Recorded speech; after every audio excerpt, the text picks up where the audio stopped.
Marvellous. Technological Luddite, me, never. Right, so welcome everybody. Thank you for joining me. I believe 300 people have registered for this event, which is an excellent start.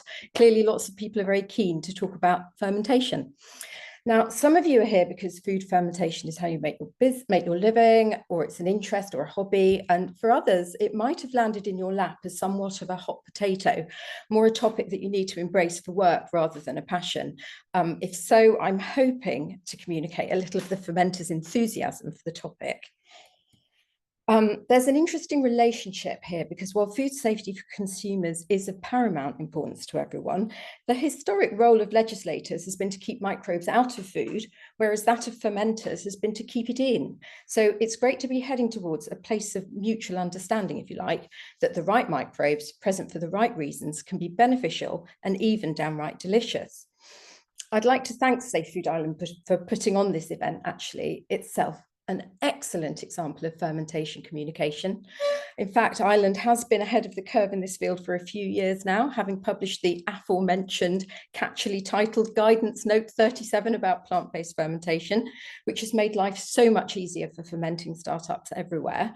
I think that's the fourth mention of this document today, for which I apologise, but credit where credit's due. Now, if you've been reading the national press recently, or listening to your favourite health guru on a podcast, you'd be forgiven for thinking that fermentation can cure the world of cancer, diabetes, poverty, cruelty and war, and stop climate change. Well, clearly that's not the case at all, and it's disingenuous to infer that it's a cure-all. When we talk about fermentation, the most important thing is to remain scientifically accurate and realistic at all times. On the other hand, it is true to say that fermentation process can enrich food, increase bioavailability, introduce potential probiotics and postbiotics and sometimes prebiotics, preserve food, create a whole world of flavour. Lactic acid has a subtly different flavour to acetic acid that's commonly used for pickling things. And there's a world of umami created by foods made with koji. It's also true to say that there's a growing body of evidence that some fermented foods can have positive physiological effects, including promoting good health, lowering blood pressure, being all the antis, antimicrobial, antioxidant, anti-allergenic, anti-inflammatory, anti-diabetic, anti-atherosclerotic, and also promoting good mental health and good gut health, obviously. I did a search for 3 keywords, kefir, kimchi, and sauerkraut, which are arguably the most popular fermented foods, in PubMed. Now, PubMed is the National Library of Medicine in the States. It's a carefully curated scientific database of publications. If you do this in Google Scholar, which is less discerning, you'll get thousands more results. But you can see that after the year 2000, which is a year that was coincidentally or not mentioned by Cormac earlier, there's a massive increase in the amount of research being done and written up in sauerkraut, kefir, and kimchi. Now, this was all started by the molecular genetics revolution. It's much easier to study microbes if you can just look at their DNA without having to grow them first. This also gave us an in-depth understanding about the gut microbiota, which led to revisiting earlier research from 100 years ago that linked fermented foods and their microbes and gut health that had been forgotten about. Pushed to one side as antibiotics were invented, we became much more interested in killing bacteria than studying them. Now, the oldest paper I found is from the 1880s in the BMJ, which was written on the positive effects upon digestion of kefir and yogurt, which were widely available in Europe at the time. And the newest is to be released in January 25, and it's on the positive prophylactic effects of kefir on despair in mice. So spanning, more than 100 years. At the end of this presentation are the references for 5 publications from the last 5 years that review the available evidence both for and against fermented foods for health. So do have a look at those for further information. Now, with the growing research in the area, clearly scientists are communicating with us about fermentation. So who else needs to know about fermentation? Well, obviously the answer is everyone. This shouldn't be specialised information for the few. I firmly believe that the balance of evidence suggests that the link between fermented foods and health is real. This should be information for everyone, and there is no time to waste.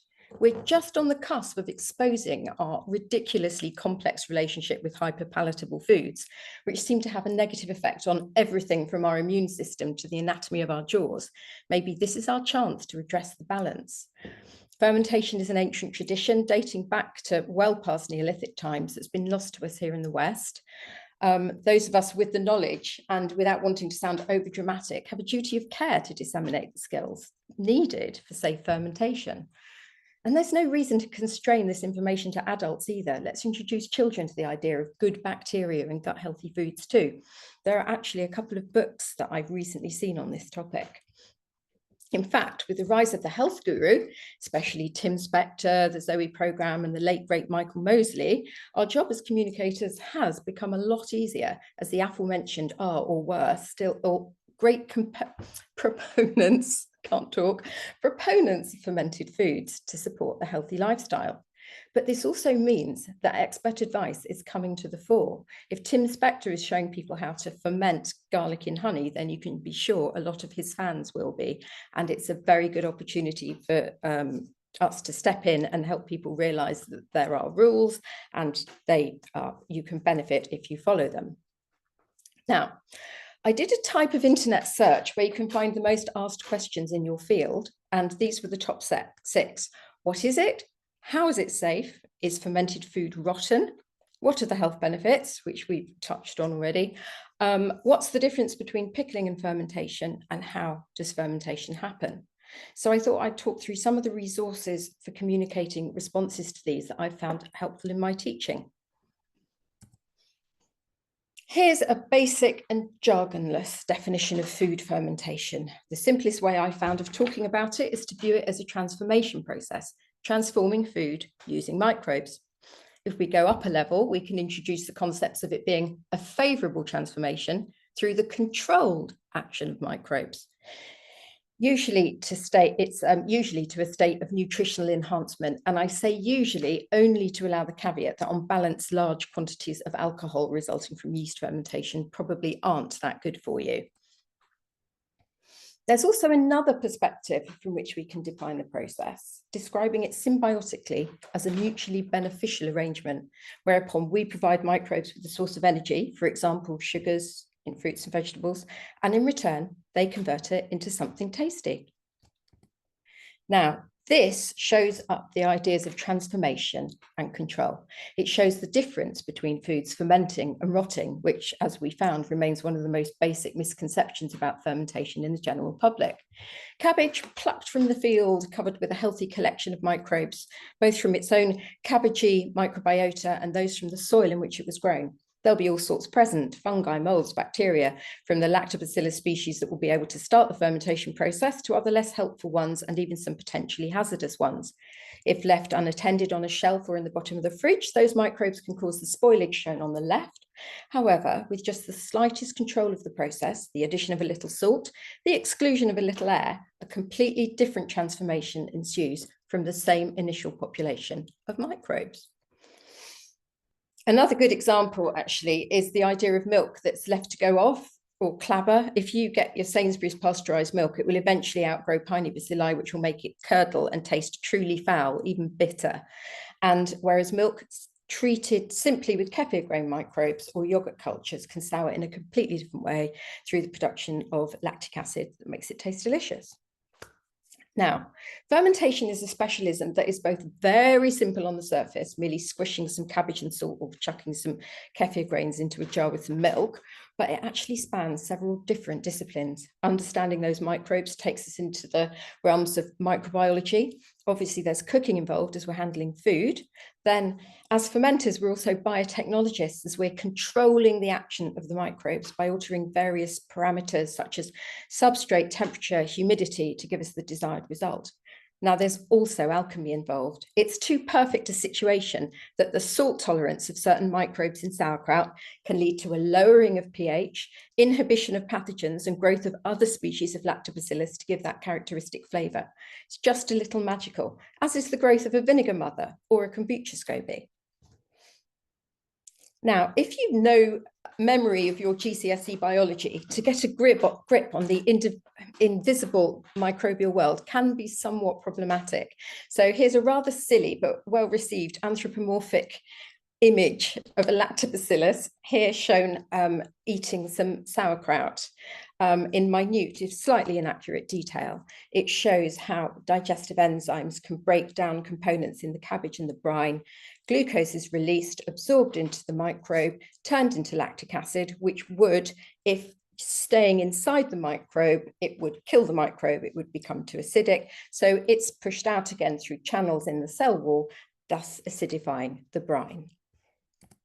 Now, I love the chaos of this awful diagram. It shows that food fermentation is so much more than just sauerkraut and fermented milk.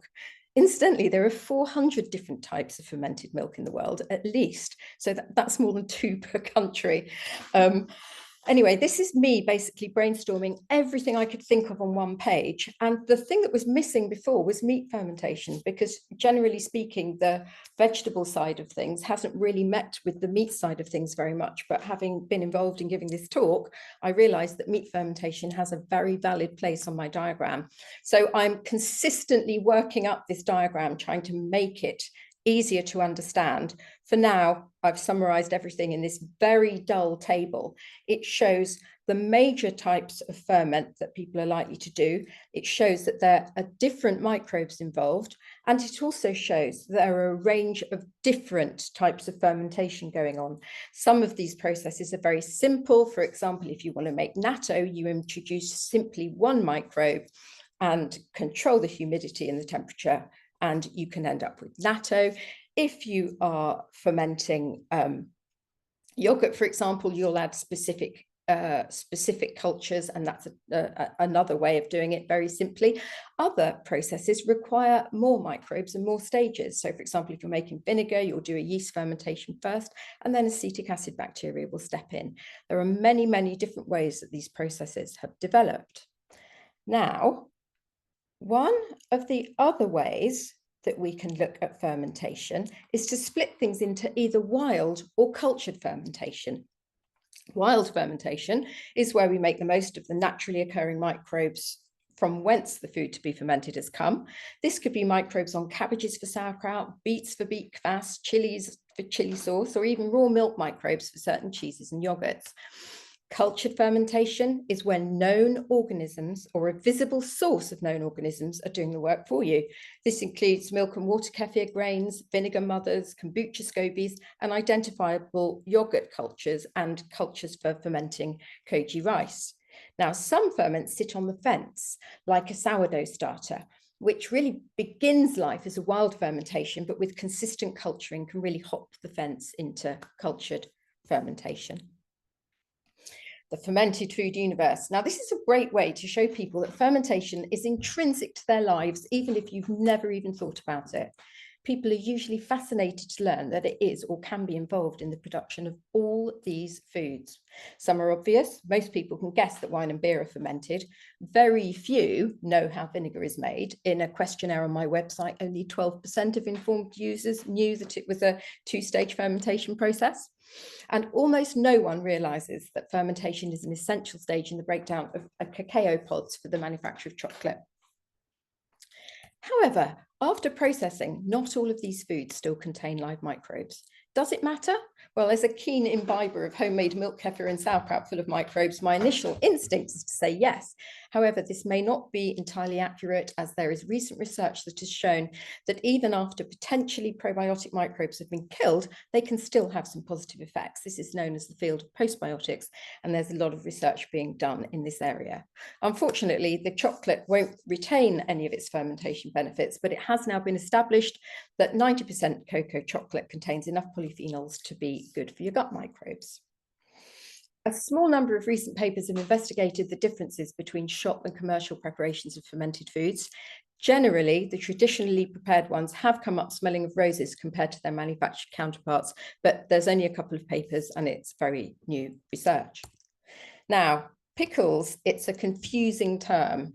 This rough table was the result of a brainstorming exercise with a class of 16 to 25-year-olds that I was working with, not in educational training. They had a little prompting, but I thought they actually did quite well.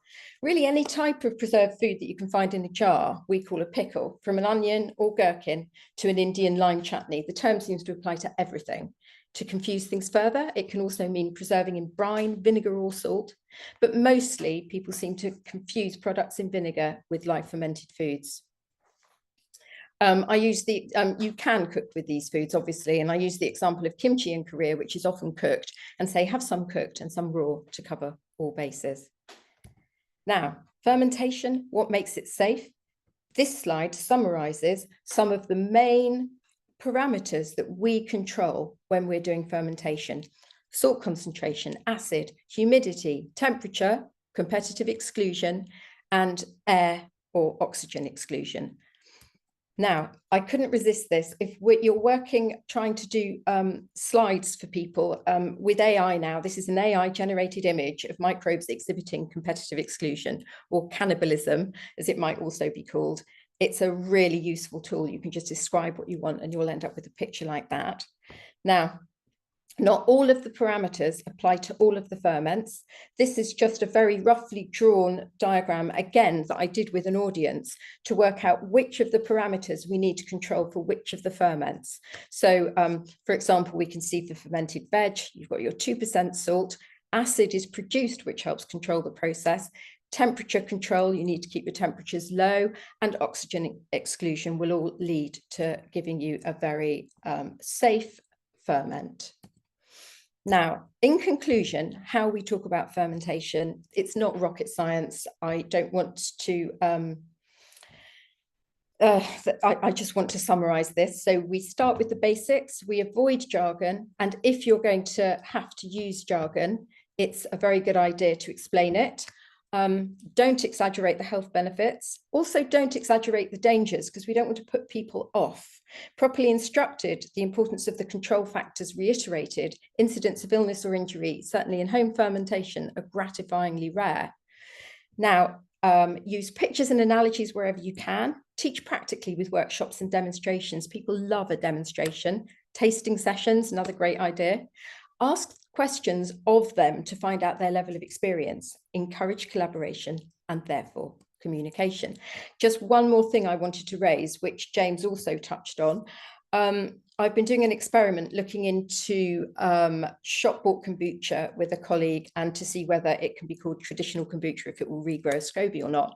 And one thing we have found, if you're a small business, please have a process by which your customers can get in touch with you to ask you questions about your product. We contacted 16 manufacturers, 11 of them haven't replied despite multiple approaches, and clearly have no interest in sharing their information with us.